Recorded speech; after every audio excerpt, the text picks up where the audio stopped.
Andhra Pradesh deputy CM Pawan Kalyan గారు పాకిస్తాన్పై భారత్ సాధించిన విజయంలో ప్రధాన భూమిక పోషించిన ఇండియన్ డిఫెన్స్ ఫోర్సెస్ని ప్రధానమంత్రి నరేంద్ర మోడీ గారిని అప్రిషియేట్ చేస్తూ ఈ పిక్చర్ షేర్ చేశారు. అంతేకాకుండా 4 భాషల్లో ఈ ట్వీట్ చేశారు. ఈ ట్వీట్ తెలుగు మీనింగ్ ఏ విధంగా ఉంది? ఎలుకలని చేరి సముద్రం వలె ఘోషించినప్పటికీ ఏమి హాని జరుగుతుంది? శేషనాగు చేసే ఒక్క హుంకారం మాత్రం చేతనే అవన్నీ నశిస్తాయి. Glory to our Indian defence forces under the leadership of honourable PM Shri Narendra Modiji. సరిగ్గా ఇక్కడే మెగా ఫ్యామిలీ అంటే నిరంతరం అసూయతో రగిలిపోయే కులగజ్జి T360 వెబ్సైట్ గాడు ఎంటర్ అయ్యాడు. వాడు ఏం ట్వీట్ చేశాడో చదువుదాం.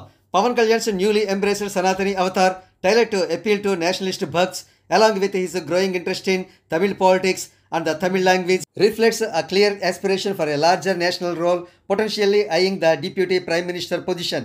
We extend our full support to Pawan Kalyan as Deputy Prime Minister in the Narendra Modi-led NDA government in near future or next term. సింపుల్గా చెప్పాలంటే వీడు పవన్ కళ్యాణ్ గారి పైన సెటైర్ వేశాడు. సనాతన ధర్మం ఆయన క్రొత్తగా తీసుకున్నారట. అంతేకాదు ఆయన డిప్యూటీ పీఎం కాబోతున్నారంటూ వ్యంగ్యంగా కూడా చెప్పాడు. సరిగ్గా ఇక్కడే కులగజ్జి T360 గడు చావు దెబ్బ తిన్నాడు. జన సైనికులు ఎప్పుడో 1990s నుండి కూడా పవన్ కళ్యాణ్ గారు సనాతన ధర్మాన్ని ఆచరిస్తున్నారనే విషయాన్ని నిరూపిస్తూ ఆయన ఫొటోస్ని రిలీజ్ చేశారు. ఇక సోషల్ మీడియాలో నెటిజన్స్ నుండి 360 గడి ట్వీట్కు ఎలాంటి కామెంట్స్ వచ్చాయో పరిశీలిద్దాం. న్యూలీ ఎంబ్రేస్డ్ సనాతని అవతారా, ఏ చెప్పుతో కొట్టాలరా కులకొక్క నిన్ను. ఆయన నీ కులంలో పుట్టి ఉంటే నువ్వు ఇచ్చే కవరేజ్ ఎవరు ఇచ్చి ఉండరు.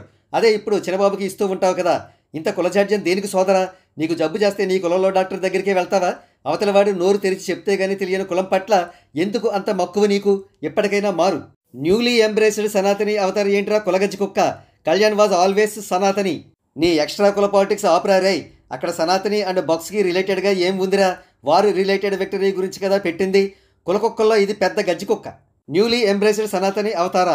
Pawan Kalyan does not wear dharma for headlines. Sanatani is his soul, not a script. While you were busy tweeting sarcasm, he was standing tall for dharma, not for likes but for legacy. Stick to reporting, not mocking. ఎంత మండుతుందిరా మీకు ఇంకొకటి ఎదుగుదల చూడలేక. Pawan Kalyan garu should be made AP CM after 2.5 years of Chandrababu Naidu's rule. He deserves to be AP CM. మీ 4th generation కుల యువకులను లేపుకోక ఇటు ఎందుకు వచ్చావరా ఇల్లోడాగ్? ఆఖరి రాగం పాడేశావుగా.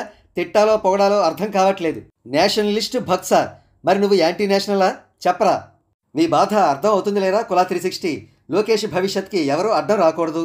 వస్తే రామ్మోహన్ నాయుడులా ఎంపీ చేసి సెంట్రల్కి పంపిస్తాం. కళ్యాణ్ గారి మీద ప్రతిరోజు ఏడుస్తాం. పవన్ కళ్యాణ్ గారు 2029కి ముఖ్యమంత్రి, 2034కి ప్రధానమంత్రి అవుతారు అని జనసేన నాయకులు జానీ మాస్టర్ ఎప్పుడూ చెప్పారు. ఒరే కులకొక్క, నీ బతుక్కి ఒక్కరోజు అయినా మెగా ఫ్యామిలీ మీద జనసేన మీద ఏడవకుండా ఉన్నవారా? సిగ్గు శరం లేని బతుకులు ఎలా బతుకుతున్నారా మీరు? బజారులో కుక్క ఉంటుంది, నువ్వు ఉంటున్నావు. పెద్ద డిఫరెన్స్ ఏమైనా ఉందారా? ఛాన్స్ వస్తే పాకిస్తాన్ పీఎంతో కూడా పొత్తు పెట్టుకునే లీడర్కి ఫ్యాన్వి. నీ బతుక్కి మళ్ళా సెటైర్స్ ఒకటి. పీకే కొత్తగా ఏం సనాతనం అనట్లేదు. టీనేజ్ నుండి ఒక్కటే నినాదం. పెంట తినే నీకు ఇలాంటివి ఏమి తెలుస్తాయిలే. న్యూలీ ఏంట్రా కుల మీడియా? పీకే మీద ఏడవడం వల్ల నీకేంటి లాభం? ఏం కావాలరా నీకు?